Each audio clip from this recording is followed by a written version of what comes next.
There is a psychological bias called overconfidence bias. After a few successful investments or a good market year, people become overconfident in their ability to pick winners. This leads to taking excessive risks. After making 50% returns on a particular stock, an investor might believe they have some special skill and start putting more money into volatile, speculative investments. And statistically, regression to the mean is coming. The next period will likely be worse than the last. But overconfidence leads to doubling down. This is why successful investors are often humble about their success. They know that luck plays a role. They know that overconfidence precedes the biggest losses.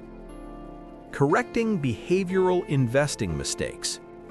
What actually works in investing? The strategies that work are boring and unglamorous, which is why people do not do them. Buy and hold diversified portfolios. Do not try to pick winners. Do not try to time the market. Instead, buy a diversified portfolio of low-cost index funds and hold for decades. This simple approach beats most active investors because it removes emotion from the equation. Automate your investing. Just like with saving, automating investing removes the emotional component. You set up automatic purchases of index funds every month, regardless of whether the market is up or down. This dollar-cost averaging actually means you buy more shares when prices are low and fewer when prices are high, the opposite of what most people do. Have a written plan and stick to it. Emotionally, it is easier to stick to something if you have committed to it in advance. If you have written, "I will not sell during market downturns," then when the market drops, you can refer to your own commitment rather than making an emotional decision in the moment. Separate your money from the news cycle. If you are reading financial news constantly, you are triggering emotional responses constantly. Most long-term investors should check their portfolio maybe annually or quarterly, not daily or weekly. Accept volatility as the price of returns. Long-term investing requires accepting that some years your portfolio will drop 20% or more. This is normal. If you cannot accept this, you cannot be an investor. So accepting volatility psychologically is essential. Digital addictions, trading apps, notifications, and constant checking. Here is a dark side of the fintech revolution that rarely gets discussed. Financial apps are deliberately designed to be addictive. App designers use color psychology, notifications, gamification, and variable rewards to keep you engaged and using the app frequently. Every time you check your portfolio, you get a little hit of dopamine. The app learns what times you are most likely to check and sends you notifications at those times to maximize engagement. This would all be innocuous if the result was just that people spent too much time on financial apps. But the result is worse. People make compulsive financial decisions. The compulsion to check. Many people in 2026 report that they compulsively check their investment portfolio or trading accounts. They check first thing in the morning. They check during work. They check before bed. They check obsessively if markets are volatile. This constant checking serves no beneficial purpose. A long-term investor does not need to know what their portfolio is worth every moment. In fact, this constant checking often leads to poor decisions because short-term fluctuations trigger emotional responses. But the brain becomes habituated. Just like you might compulsively check social media or email, you start compulsively checking financial accounts. The behavior becomes automatic. You are not even making a conscious decision to check. You just find yourself doing it. The notification trap. Financial apps send notifications designed to grab attention and provoke response. Your stock is down 5%. The implied message, you should do something about it. This creates anxiety and pressure to take action, even when inaction would be better. Market opportunity. The implied message, you should buy now or you will miss out. This exploits FOMO. Someone is trading this stock heavily. The implied message, important people are doing something, you should too. Every notification is designed to create a response, to create urgency, to push you to take action, usually buying or selling or increasing your trading frequency. And here's the problem. Increasing trading frequency is generally bad for returns. Studies show that people who trade most often have the worst returns. The most successful investors often barely trade at all, but the notifications keep pushing you toward trading. Digital fasting and reclaiming mental space.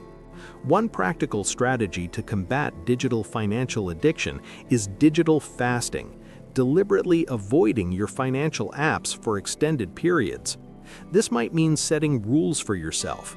I will only check my portfolio once a week, or once a month, or only during specific times on specific days. The hardest part is dealing with the anxiety this creates.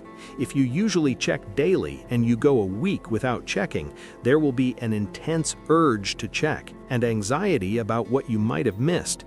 But this anxiety is based on a false assumption. You have not actually missed anything. The market is still there. Your money is still there. The 1 week without checking has not changed anything materially. After a digital fast, most people realize how much mental energy was going toward compulsive checking. They realize how much anxiety was being generated by staying constantly updated on short-term fluctuations. This mental space, the freedom from constant financial anxiety and constant urge to make trades, is valuable. It is easier to think clearly about your finances when you are not triggered by daily notifications. Cultural and generational differences in money psychology. Money psychology is not universal. How you think about money is deeply shaped by your generation, your culture, and your family background.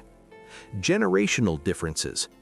Different generations came of age in different economic conditions, and this shapes their money psychology forever. Older generations, silent generation, baby boomers, often come from the assumption of stability. You got a job with a company, stayed for 30 years, and got a pension. You bought a house and it appreciated steadily. You took on debt conservatively because money was tight. Losing what you built was the primary fear. Younger generations, Gen X, Millennials, Gen Z, came of age with less institutional stability. Companies do not provide pensions. Job changes are normal. Debt, especially student debt, is often unavoidable. But opportunities are also more diverse. Remote work, freelancing, entrepreneurship, and global opportunities are more accessible. These different conditions create different money psychologies. Older generations often prioritize security and risk aversion. Younger generations often have to embrace risk and flexibility out of necessity, which paradoxically sometimes leads to more creative approaches to money. But this also creates generational tensions. Older generations criticize younger people for not saving enough. Younger people feel frustrated that the money rules of previous generations no longer work. What previous generations could achieve on one stable income now requires 2 incomes and careful optimization. Cultural differences. Money psychology is also shaped by cultural background. Cultures differ in how they view debt, saving, and wealth accumulation. Some cultures view debt as deeply shameful. You should never borrow money if you can avoid it. Saving is virtuous, and debt is sinful. This creates strong psychological pressure to save and to avoid debt. Other cultures have different norms around family financial support, around inheritance, around collective versus individual financial responsibility. In 2026, with global connectivity, many people are exposed to multiple cultural frameworks around money simultaneously. This can create internal conflict. You inherit one set of money beliefs from your family, but are exposed to different beliefs through social media and peers. Migration and shifting financial contexts. For migrants and people living in multiple countries, there is an added layer of complexity. The financial rules and possibilities might be completely different between countries. What counts as enough to retire might mean something entirely different in one country versus another. Moreover, migrants often carry both the money psychology of their country of origin and have to adapt to the money psychology of their new country. This creates internal multiplicity and sometimes conflict. Building a healthy money mindset in a complex world. Given everything we have discussed, the high interest rates, the inflation, the digital economy, the social media pressure, the constant anxiety, how do you build a psychologically healthy relationship with money? Defining healthy. First, let's define what a healthy money mindset actually looks like in 2026. A healthy money mindset is not the same as being rich or never having financial problems. You can be rich and have an unhealthy relationship with money, constantly anxious that you will lose it. You can be poor and have a relatively healthy mindset, accepting your circumstances and doing what you can with what you have. A healthy money mindset includes several components. Long-term thinking rather than short-term urgency. You make financial decisions based on long-term values and goals, not on short-term emotional impulses or social pressure. You might miss some short-term opportunities, but you gain enormous advantages through consistent long-term decision-making. Emotional awareness without being controlled by emotions. You notice when fear, greed, shame, or anxiety arises around money. You acknowledge these emotions without judgment, but you do not let them dictate your decisions. You can feel fear and still do what you think is right. Flexibility and adaptability. You accept that circumstances change, that plans need to be adjusted, that life is uncertain. You do not become rigid in the face of uncertainty. You adjust and adapt while staying true to your core values. Acceptance that uncertainty is normal. 2026 is uncertain. You cannot control interest rates, inflation, job markets, or market returns. Trying to control the uncontrollable is a recipe for anxiety. Accepting uncertainty, genuinely accepting it rather than just intellectually understanding it, is psychologically liberating. Separation of self-worth from net worth. Your financial situation does not define your worth as a human. You are not better if you are rich and worse if you are poor. Your net worth is a number, not a judgment on your character or value. Connection to values rather than things. You have thought about what actually matters to you: relationships, experiences, growth, meaning, security, freedom, helping others. You make financial decisions based on these values rather than on status symbols or comparison with others. This creates coherence between your spending and your actual priorities. Exercises to rewire money habits. Understanding healthy money psychology is one thing. Actually changing your habits and beliefs is another. Here are practical exercises you can do. Journaling about money memories. Spend time writing about your earliest memories of money. How did your parents handle money? What messages did you receive? What was your first experience with earning or losing money?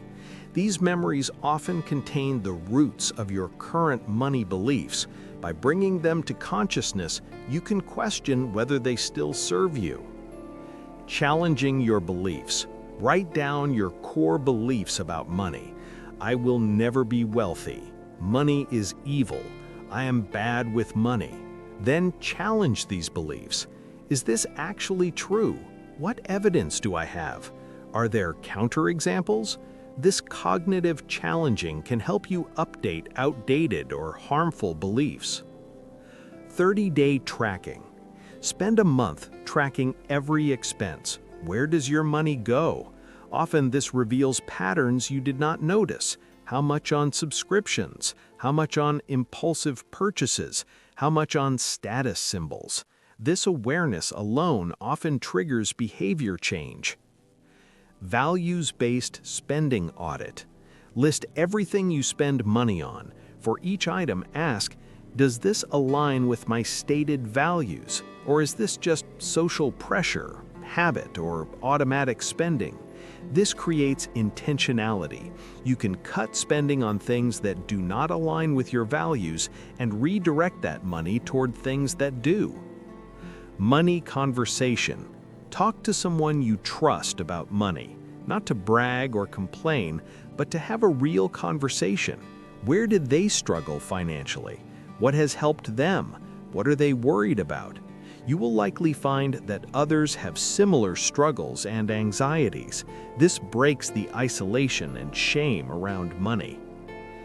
Gratitude practice. Once a week, write down what you are grateful for financially. Did you have enough to eat? Did you have a safe place to sleep? Did you have money to help someone else? This counteracts the scarcity mindset and reminds you that you likely have more than you realized. Designing a personal money strategy for 2026 and beyond. Having covered all the psychological, economic, and social factors that shape money behavior in 2026, now let's talk about actually designing a money strategy. Your strategy should be personal. It should reflect your values, your goals, your constraints, and your psychology. But here's a framework that can help. Setting clear goals. Begin by getting clear on what you actually want, not what you think you should want, but what you actually want. Short-term goals. Next 3 to 12 months. Get out of a debt crisis or pay off a specific debt. Build a small emergency fund, $1,000 minimum. Stop living paycheck to paycheck. Spend money deliberately rather than automatically. Learn basic financial concepts. Medium-term goals, 3 to 5 years. Build a full emergency fund, 3 to 6 months of expenses. Pay off significant debt. Save for a major goal, car, house down payment, education. Increase income through career development or additional income streams. Build basic investment portfolio. Long-term goals, 10+ years. Achieve financial independence or partial independence. Have options for how you spend your time, not forced to work. Leave inheritance or legacy. Help family members or causes you care about. Maintain standard of living in retirement. For each of these goals, you need to get specific. Not save more, but save $500 per month. Not invest more, but put 10% of income into low-cost index fund. Building your personal system. Your financial system should be designed to require as little willpower as possible. This is important. Do not expect to rely on discipline or motivation for the long term. Instead, design systems. Income streams. How much are you earning? From how many sources? Is this stable or a variable? What income level would you like to achieve? What steps would get you there? Essential expenses, non-negotiable. Housing, food, transportation, insurance, minimum debt payments. Calculate this monthly amount. This is your financial floor. You must cover this. Discretionary expenses, choices you make. Entertainment, dining out, hobbies, lifestyle. How much are you spending here now? How much would you like to spend? What brings the most value and what is just automatic spending? Savings. How much are you currently saving? What percentage of income would you like to save? Set up automatic transfers so this happens without your decision. Separate account if possible to make it psychologically real. Investing. What percentage of savings will you invest? In what vehicles? Index funds, ETFs, real estate, business? How often will you review and rebalance? What is your decision-making rule for buying and selling? Debt payoff. What debt do you have? What is your strategy? Snowball, pay smallest first. Avalanche, pay highest interest first. How much extra can you pay per month? What is your timeline to freedom? Adapting to changing circumstances. Your strategy cannot be rigid because life is not rigid. You need mechanisms for adaptation. Quarterly review. Every 3 months, check. Am I on track? Have circumstances changed? Do I need to adjust? Annual strategy update. Once per year, look at the bigger picture. Are my goals still the same? Have new priorities emerged? Is my system working? Flexibility in execution. While your principles and values stay the same, the details can shift. If you planned to save $500 per month but an emergency happened, you save $250 for a while. That is okay. It does not mean you failed. You adjust and continue. Building resilience. As much as possible, build multiple income sources, emergency savings, and options for cutting expenses. This creates resilience so that when life happens, illness, job loss, crisis, you have buffer. Conclusion: mastering money in an uncertain future. We have covered a lot of ground in this ebook. We have explored how high interest rates changed borrowing psychology. We have examined how inflation creates money anxiety. We have discussed how digital economies enable both more access and more compulsive behavior. We have examined social media's role in shaping financial desires. We have delved into the psychology of spending, saving, debt, and investing. Throughout all of this, one theme has emerged. Money is not primarily about math. Money is about psychology. It is about understanding yourself, your beliefs, your emotions, your patterns, your triggers. External conditions will keep changing. Interest rates will rise and fall. Inflation will spike and moderate. New technologies will emerge. Social media trends will shift. The economy will boom and bust. But inner skills are largely stable. Discipline, patience, awareness, intentionality, adaptability, these skills serve you regardless of external conditions. Moreover, these inner skills are learnable and developable. You did not emerge from the womb knowing how to manage money psychologically. You learned your patterns from your family and culture. But you can also unlearn those patterns and develop new ones. The path is not quick or easy. Building a healthy relationship with money takes time, usually years of consistent attention and adjustment. You will have setbacks. You will make mistakes. You will sometimes act against your own stated values. This is normal. The question is not whether you will be perfect. The question is whether you will keep trying, keep learning, keep adjusting. 2026 is uncertain. The future economy may surprise us in ways we cannot predict, but you can prepare by building psychological resilience, financial flexibility, and deep understanding of your own money psychology. You can build a financial life that reflects your values. You can make decisions from intention rather than impulse. You can build security without obsession. You can build wealth without diminishing joy. You can handle uncertainty with calmness rather than panic. This is possible, and it begins with understanding yourself, understanding the psychology of your money.